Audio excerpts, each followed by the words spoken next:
Thank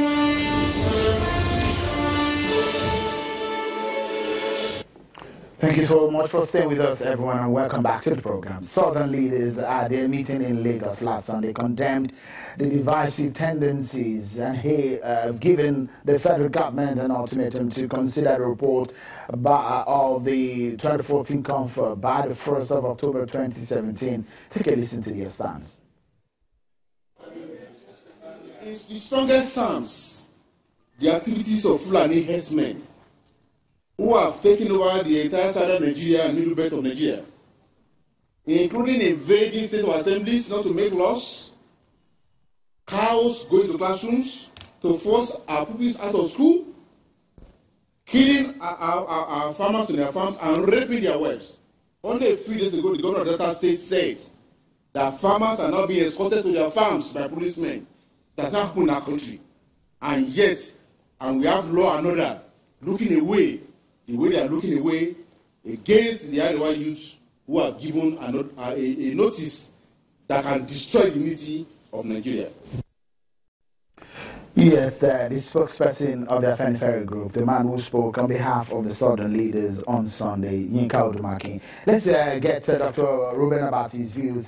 He's the former presidential advisor, media and publicity. He worked with former President Goodluck Jonathan. He's been talking to us on the program. Let's continue with the conversation. The confab report seems to be one thing that is coming up and here now, every now and then. And the question is, does the confab report have the tendency or that quality in changing the present situation that we are in? Does it have the antidote to some of the problems? The truth of the matter, as I said earlier on, is that Nigeria is a product of dialogue, of conversation, of negotiation. In 2005, well, even before 2005, in 1978, there was the Constituent Assembly, which resulted in the 1979 Constitution. After that, you had various other negotiations. Then in 2005, President Obasanjo had the National Political Reform Conference, but that particular conference was sabotaged on the grounds of third term and the Niger Delta representatives pulling out. So it meant that as at 2005-2006, that conversation about Nigeria was truncated. And that conversation was out of a realization that the 1999 Constitution was defective and that there were certain issues that needed to be resolved. Many of the brilliant, intelligent issues that came out of the 2005 conference were abandoned. Now, when President Jonathan assumed office, he promised that those issues were revisited because there was, and there has always been, a consensus in this country that, look, the 1999 Constitution is not really a people's constitution. It's a constitution that gives powers, excessive powers, to certain categories, certain classes of persons, and which needed to be reviewed. So in 2014, that conference took place, March to, I think, July, and certain resolutions came out of that process. And these resolutions covered, as was the case previously, various aspects of Nigeria, including agriculture, this pastoralism that Yinka Odumaki was talking about, okay, including many of the issues that we're still dealing with in Nigeria today. But when the Buhari government assumed office, one of the first statements that came out was that that 2014 conference will not even be considered at all. Why didn't the Jonathan government implement that confab report? The Jonathan government, having concluded the process by July 2014, set up a committee. That conference was chaired by Justice Kutigi. Yeah. A committee for implementation was set up. And then, of course, we went into the elections. Government is a continuous thing. You know, governance is a continuous process. But a new government then emerged in 2015, the Nigerian people having decided, and then the new government said, we will not even look at that document at all. It's like saying whatever happened in the past is not relevant. Do you think that the criminalization of the Jonathan government, the vilification of the Jonathan government has its costs? Because whether we like it or not, we will still return to those issues. In fact, we're dealing with the same issues that the 2014 National Political Conference try to resolve. Does the So the people who are saying we should go back to that report, they have a point. The legality, the constitutionality of that report, and where on the basis of on which it will stand, was it properly prepared, or we just went into that conference of 2014? Not realizing how we're going to, or thinking deeply on how we're going to implement. No, that is completely not the point. The issue is that you cannot stop a people from having a conversation. It was a conversation. Why wasn't it a sovereign conference? No. If you look at it, the delicate thing about the sovereign conference, I mean, no Nigerian government has held a sovereign conference because of the implications of granting sovereignty to a body of people who have been selected, you know, apart from the National Assembly to discuss an issue about the future of the country.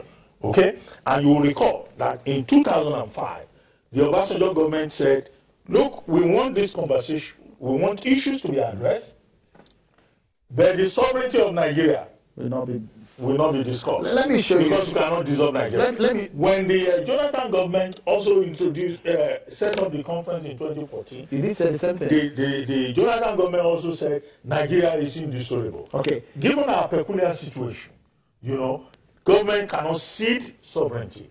Of course, the other point, of course, is that the people have representatives, and if you give some people the power over the sovereignty of Nigeria, they may be tempted to say they want to do. All right, let me quickly show you this. This was a statement from, on this program, the minority leader of the House of Representatives, Honorable Reuben. Listen to what he said on the confab report. Okay. Sincerely, even if there is a confab report, it has to be sent to the National Assembly. We need to be properly guided by our Constitution. You see, I believe when the confab issue started, we disagree with the approach because there was no enabling law to guide it in doing what it did. Our president then just appointed the people to go ahead and, you know, carry on with the confab exercise. Honorable, in concluding that in this whole conversation, I want you to take on the solution to these problems, and do you think that the present government is doing the right move, is making the right move in curing the disease that is disturbing this country? 2 points. What Liogo is referring to, you will recall that 2014 conference was in the context of the demand by Nigerians for a review of the Constitution. In fact, for an amendment. In fact, some people asked for a new constitution, and they've been asking since 1999 for a people's constitution. Now, the government of the day asking for a dialogue of the Nigerian people, okay, to address certain basic issues. There's nothing unlawful about that. There's nothing unconstitutional about that. Now, that process was in fact to support the National Assembly process, because what the Jonathan government was going to do after setting up that implementation process, it is of course the National Assembly that has the powers to effect the recommendations. Because we need to say that you will not read that report. I mean, it's anti-intellectual. And I've had some people say, you know, from the north and from other parts of Nigeria, that, oh, we won't look at the report because the people were nominated. All right. These are Nigerians, they are not foreigners. Dr. Abati, and perhaps that particular conference, I'm not being partisan now, was in fact better organized, more productive, more inclusive than ever what we had in 2005. Dr. Reuben Abati, former presidential advisor to former President Goodluck Jonathan on media and publicity, and also former chairman of the board of the editorial board of Guardian newspaper. Many thanks for coming on. Everything is a former. Well, you see, a journalist. Talk about my current engagement. Well, you are a writer. It's always a pleasure having you. Continues. Thank you so much, Mr. Abati, for talking to us on the program. But let's here's an excerpt of some of the issues of what we're talking about and the fact that we need to go right now. And look, as we close the program, let me take the concluding paragraph of that same article. Nigeria remains a yet unanswered question. Democratic rule may have opened up the space, but our country still suffers from a kind of hangover. The people are free, but they are today everywhere in chains, politically, economically, and ethnically. This is the sad part of our democracy. Well, that's a good conclusion, isn't it? But here is mine.